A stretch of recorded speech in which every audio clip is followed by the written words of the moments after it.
Hey guys, welcome back to my channel. दोस्तों, आज मैं आपको उत्तराखंड राज्य के सबसे खूबसूरत शहर नैनीताल ले जा रहा हूँ। दोस्तों, सरोवर नगरी के नाम से प्रसिद्ध नैनीताल के बारे में जो जानकारी मैं आपको दूंगा, शायद ही आपने ये जानकारी कहीं से ली हो। इसलिए मेरी आपसे रिक्वेस्ट है कि वीडियो में अंत तक बने रहिएगा और नैनीताल के बारे में जानकारी पूरी लीजिएगा। मैं आशा करता हूँ उसके बाद आपको मेरा वीडियो जरूर पसंद आएगा। दोस्तों, स्कंद पुराण के मानस खंड में नैनीताल को त्रिऋषि सरोवर अर्थात 3 साधुओं अत्रि, पुलस्क और पुलक की भूमि के रूप में दर्शाया गया है। मान्यता है कि यह तीनों ऋषि यहाँ पर तपस्या करने आए थे, परंतु उन्हें यहाँ पर पीने का पानी नहीं मिला। अतः प्यास मिटाने हेतु वे अपने तप के बल पर तिब्बत स्थित पवित्र मानसरोवर झील के जल को साइफन द्वारा वहां पर लाए। दूसरे महत्वपूर्ण पौराणिक संदर्भ के अनुसार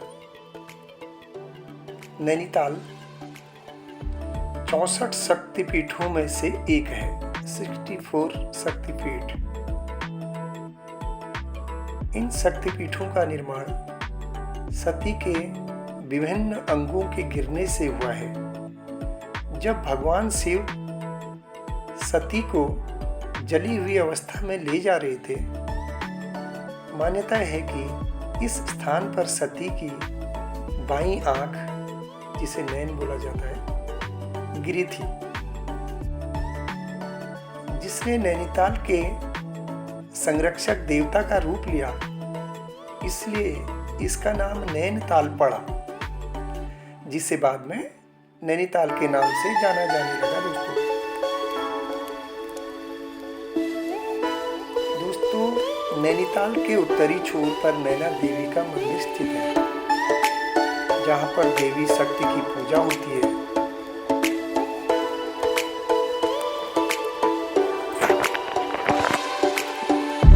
दोस्तों, बने रहिए मेरे वीडियो में अंत तक।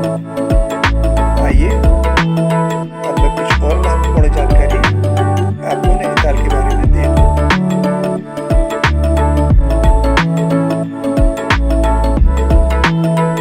दोस्तों, सन 1839 ईस्वी में एक अंग्रेज व्यापारी पी बैरन थे।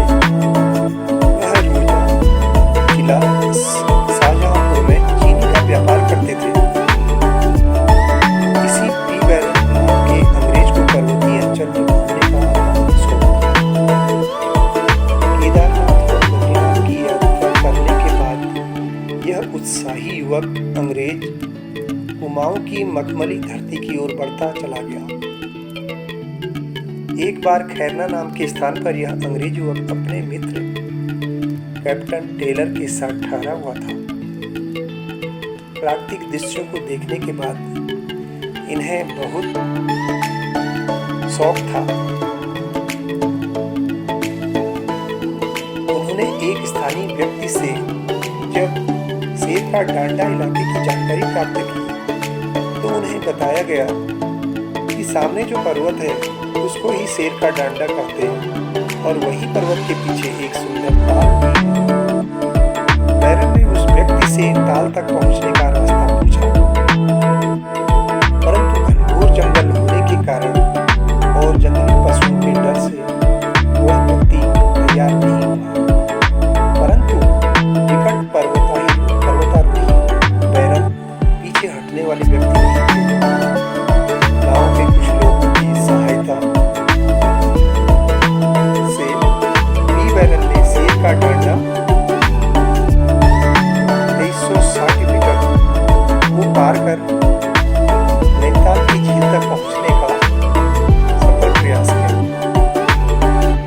क्षेत्र में पहुंचकर और यहाँ की सुंदरता देखकर पी बैरन मंत्रमुग्ध हो गए। उन्होंने उसी दिन तय कर डाला कि वे अब रोजा शाहजहांपुर की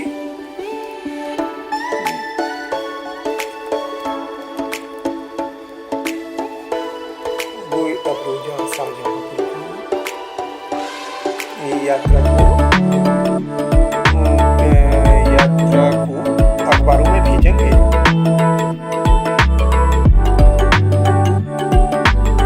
बद्रीनाथ केदारनाथ की यात्रा का भी वर्णन उन्होंने बहुत ही सुंदर शब्दों में लिखा। सन 1841 की 24 नवंबर को कलकत्ता के इंग्लिशमैन नामक अखबार में पहले नैनीताल के ताल की खोज खबर छपी थी। बाद में आगरा अखबार में भी इसके बारे में पूरी जानकारी दी गई। सन 1844 में किताब के रूप में इस स्थान का विवरण पहली बार प्रकाश में आया। बैरन साहब नैनीताल के इस आंचल के सौंदर्य से इतने प्रभावित हुए कि उन्होंने इस सारे इलाके को खरीदने का निश्चय कर लिया। पी बैरन ने उस इलाके के ठोकदार से स्वयं बातचीत की कि वे इस इलाके को उन्हें बेच दें।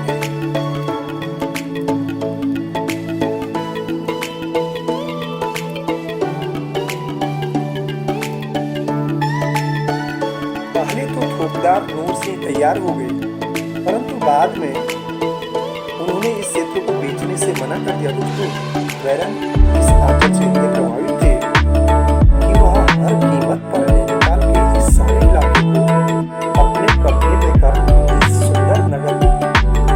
एक सुंदर नगर बसाने की योजना बना चुके थे। जब ठोकदार लोग से इस इलाके को बेचने से मना करने लगे तो एक दिन बैरन साहब अपनी बस्ती में बिठाकर नूरसिंह को नैनीताल के ताल में जाने के लिए ले गए और बीच ताल में ले जाकर नूरसिंह से कहा कि तुम इस सारे क्षेत्र को बेचने के लिए जितना रुपया चाहो ले लो, परंतु यदि तुमने इस क्षेत्र को बेचने से मना कर दिया तो मैं तुमको इसी ताल में डुबो दूंगा। बैरन साहब खुद अपने विवरण में लिखते हैं कि डूबने के भय से नूरसिंह ने स्टाम्प पेपर पर दस्तखत कर दिए और बाद में बैरन की कल्पना का नगर नैनीताल बस गया।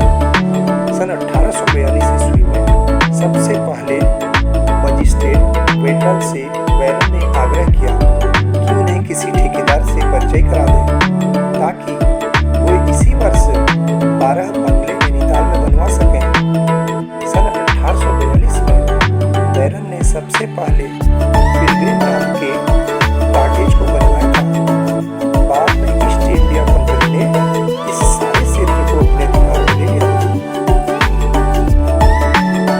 सन 1842 ईस्वी के बाद से ही नैनीताल एक ऐसा नगर बना कि संपूर्ण देश में ही बल्कि विदेशों में भी इसकी सुंदरता की धाक जम गई।